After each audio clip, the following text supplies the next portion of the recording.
Dzień dobry. Dzień dobry, dzień dobry. Witamy serdecznie. Ostatni dzień w Bangkoku. Właśnie dogadaliśmy się, że zostawiamy nasze bagaże, które są za nami, tutaj u Państwa na cały dzień, bo dopiero mamy pociąg o 22:00. I wrócimy przed wyjazdem na dworzec kolejowy po nie. Dokładnie tak, a teraz idziemy jeszcze zaliczyć kilka atrakcji. Myślę, że nie obędzie się jeszcze dzisiaj bez jedzenia z ulicy w Bangkoku. No i zobaczymy, gdzie nas w sumie nogi poniosą, bo tutaj przygodą jest w zasadzie każdy dzień. Bo można mieć plany, można sobie wymyśleć różne rzeczy, ale nastawiliśmy się tutaj na dużo spontanicznych decyzji. Ruszamy właśnie na miasto, ale powiem Wam, że jest grubo, jak chodzi o temperaturę. Tyle co wyszliśmy z naszego spanka, z naszego miejsca, w którym spaliśmy. Jeszcze ostatni look na ulicę.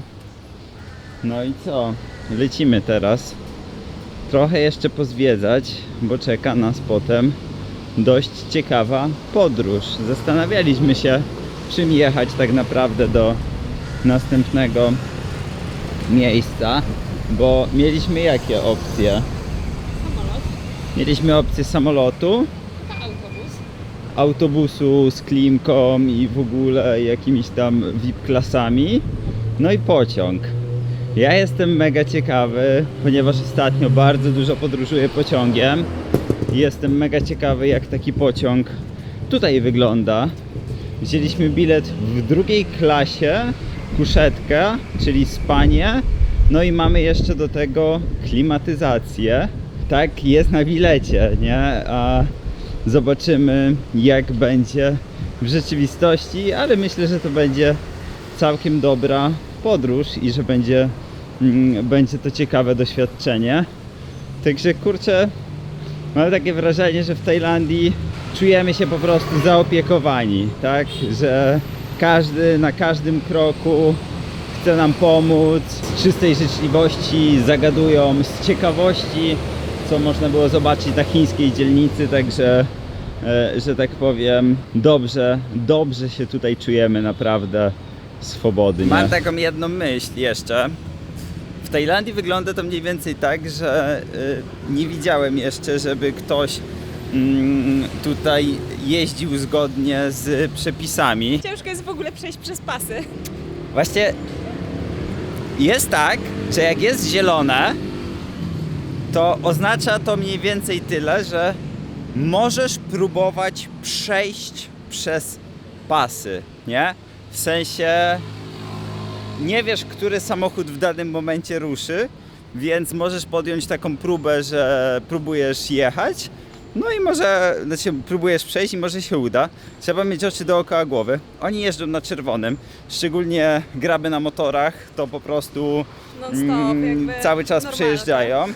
Samochody często, jak komuś się śpieszy do skrętu, to też nie czeka, tylko po prostu ładuje. No wiecie, u nas tak nie do pomyślenia, nie? Że takie coś się dzieje. A tutaj po prostu standard, nie? I trzeba się do tego przyzwyczaić, przywyknąć.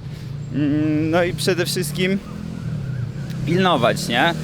Żeby nie było sytuacji, w której wejdziecie, jak ktoś was przejedzie, bo oni tu bardzo lubią jechać blisko, dynamicznie, pipczą na siebie, tak, że zjeżdżaj mi, a tutaj jestem autobusem, jestem najważniejszy, bo wiozę ludzi, a ty jesteś grabem, jedź stąd, nie? Więc jest taka dynamika jazdy, co mi się osobiście bardzo podoba. I pewnie gdybyśmy mieli miesiąc w Bangkoku spędzić, pewnie wziąłbym auto i pojeździłbym tutaj, żeby zobaczyć, jak się faktycznie jeździ. Ale ciekawostka, może wiecie, może nie wiecie, ruch w Tajlandii jest lewostronny, więc też dla mnie byłoby to pewna kwestia do przestawienia się, bo jednak jestem nauczony prawej strony, ale myślę, że nie byłoby to nic, czego nie dałoby się tutaj pokonać. I potrzebujemy też prawa jazdy międzynarodowe, które wyrobiliśmy sobie przed wyjazdem do Tajlandii. A więc zarówno ja i Grzesiek mamy prawko, ale nie obowiązuje ono na skutery, bo u nas jest kategoria AM, która nie jest przeniesiona do prawa jazdy międzynarodowego. Dokładnie, więc tak naprawdę trzeba mieć prawo jazdy na motor u nas w Polsce, żeby można było jeździć tutaj legalnie skuterem, nie? To już druga kwestia, czy was zatrzymają, sprawdzą, bo z tego co po prostu oglądałem, no różnie się to kończy. Czasem puszczają, czasem coś tam trzeba zapłacić, nie. Ale ogólnie nie ma, że tak powiem, spiny jakiejś w stylu, że wielka tragedia się stała, także jak już raz mandat zapłacicie, to już następni was nie zszarżują, nie? Niby grozi to mandatem, ale jak to w Tajlandii, myślę, że zawsze da się dogadać.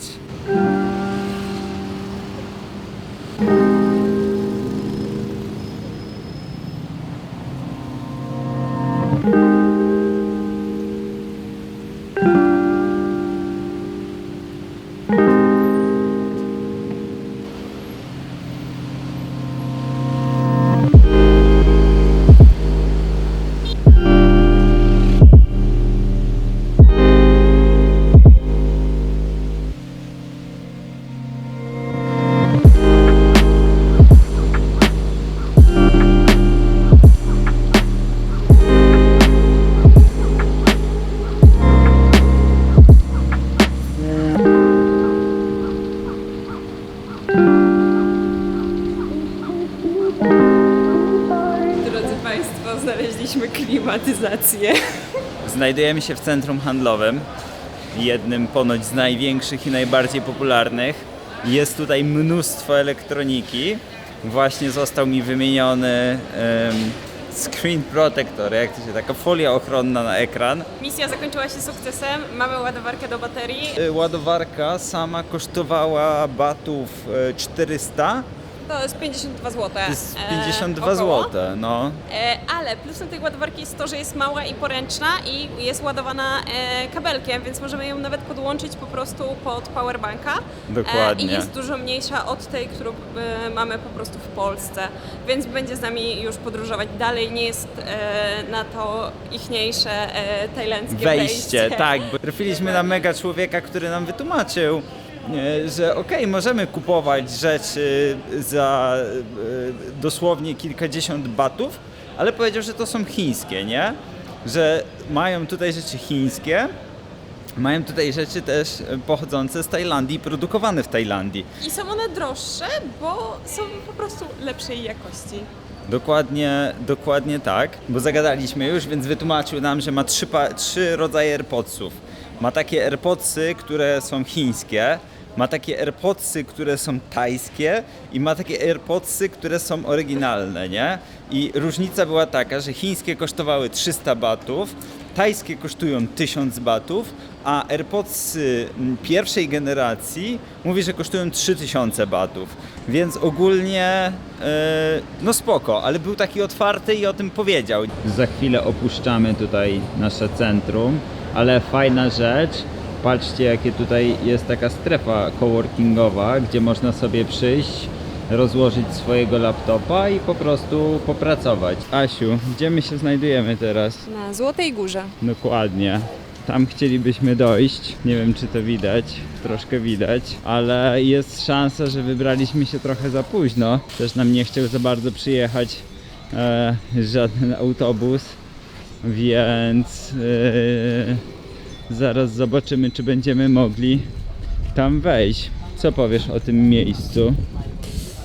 Miejsce jest bardzo ciekawe, bo podczas dżumy, która tu panowała, miejsce służyło jako krematorium i skremowano tu 60 000 ciał podobno. Jesteśmy właśnie tutaj przy kasie i kupujemy bilety. Uda nam się jednak wejść Thank i you. to, co mówił Pan przy samym wejściu, było nieprawdą. W ogóle człowiek nie wyglądał, jakby tu pracował, więc nie dajcie się czasem nabrać, bo ja też dużo czytałam na różnych blogach podróżniczych, że niektórzy będą Wam wmawiać, że coś jest zamknięte. Warto samemu sprawdzić.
Opuszczamy właśnie teren świątyni.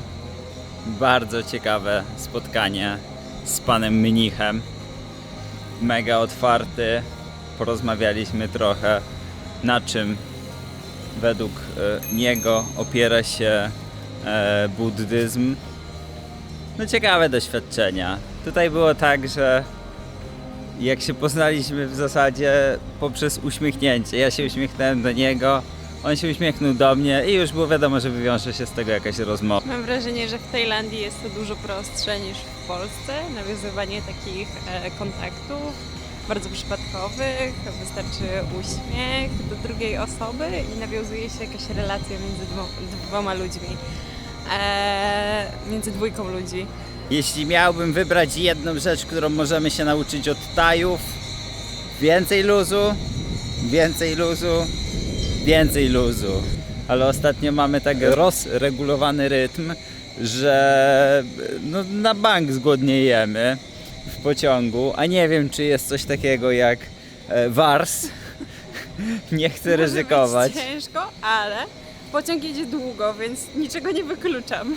Tak naprawdę spędzimy w pociągu, z tego co dobrze kojarzę, to 14 godzin. Tak, więc fajnie by było znaleźć też coś na śniadanie, jeśli zgłodniejemy. Dokładnie, 14 godzin to kupa czasu, także myślę, że zakupimy sobie jakieś snaki, żeby nie było sytuacji, w której no po prostu nie będzie co zjeść, nie? Chociaż tak jak na dłuższych trasach, to myślę, że powinien być jakiś warsik.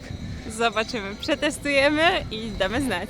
Dokładnie, zdamy wam relację, ale to już będzie w jutrzejszym filmie, bo znając nasze ostatnie możliwości, jak siadam do montażu, to myśmy powinni na przykład jedną świątynię robić jako jeden film, bo jest tam 12 minut czy 15 minut materiału. Przykładamy się do tego, chcemy, żeby opowiedzieć wam jak najwięcej doświadczeń, nie? Bo często jest tak, że w internecie jest napisane mnóstwo rzeczy. Mniej ciekawych, bardziej ciekawych, ale ogólnie informacji nie brakuje. Tylko często, przynajmniej ja mam takie wrażenie, często o weryfikację tych informacji jest ciężko. Tutaj świątynia miała być do godziny 17. Przed wejściem w ogóle na tą ulicę, gdzie jest świątynia, podszedł do nas typ i powiedział, że już jest zamknięte, tak? No jak widzieliście, wracamy, więc nie jest i nowi turyści idą tam wciąż, więc bilety są sprzedawane. Także czasem jest tak, że coś jest napisane i to nie jest do końca prawda, więc warto zawsze to zweryfikować, w sensie na miejscu, bo często tutaj nie ma tak, że się nie da, tylko że po prostu trzeba dobrze pogadać i z właściwą osobą. Mamy już prowiant na drogę, kupiliśmy mango sticky rice. Cóż za zaskoczenie, bo jemy je w tym samym miejscu już trzeci raz i jest po prostu cudowne. Więc jeśli będziecie kiedyś na Khao San Road, to mango sticky rice polecamy. Dokładnie, myślę, że to jest warte spróbowania. Dodatkowo wzięliśmy jakieś przekąski. Mamy tutaj, że tak powiem, bagaże za sobą. Tak to wygląda. Zakupiliśmy jeszcze wodę na drogę, bo będziemy 14 godzin w pociągu, więc nam się przyda. Tutaj są też Asi rzeczy. Czas uciekać na dworzec w takim razie i będziemy kończyć ten odcinek, ponieważ całą podróż do miejsca, do którego jedziemy, będziemy już relacjonować w kolejnej części. Do zobaczenia. Pa! Wszystkiego dobrego, cześć!